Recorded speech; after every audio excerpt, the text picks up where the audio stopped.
Year exams have been scrapped for grade 12 pupils. That's to give them more time to complete the curriculum.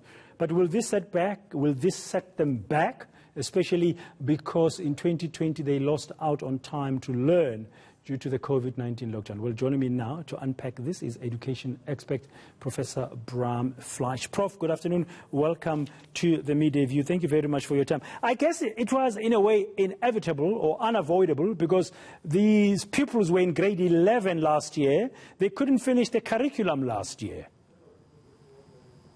That's correct. I mean, there was a considerable amount of time lost last year, and I think that the department was really concerned that many children hadn't had the opportunity to complete the materials that were required for the end of the year exams. But historically, we know that these mid-year exams or prelims, depending which school and how they use them, were used by matriculants to apply or try and reserve a place at college or technikon or university. Would this kind of decision disadvantage that process?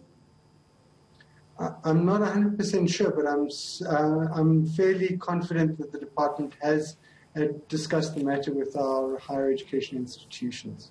Yeah, and making up for lost time, not doing the exams, do you think that will achieve? I saw some teacher organizations welcoming the decision that they are already not even halfway through the curriculum. So, I mean, there is a considerable amount of disagreement about this. There are critics that suggest that the exams are an important opportunity for children to become familiar with the experience of writing exams. But I think for many others, both teachers and for learners, the additional 3 weeks or more of learning could actually be a substantial gain for them when they actually finally do write the matric exams. Yeah, and will it enable the pupils to be at the same level by the time they get to the end of the year? There's no doubt that it would add considerable amount of time at a critical part of the school year.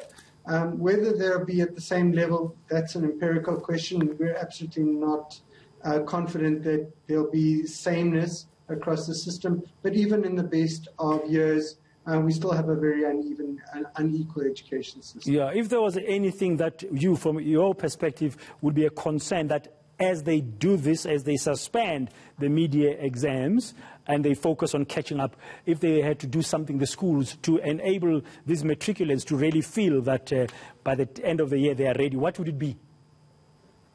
I think it's very important that schools use the time effectively for teaching, and that during that period there are assessments, and the assessments give the children an opportunity to practice the skills that they ultimately need to demonstrate in the final exams. So I think that we shouldn't neglect assessment as we concentrate on teaching in those 3 or 4 weeks.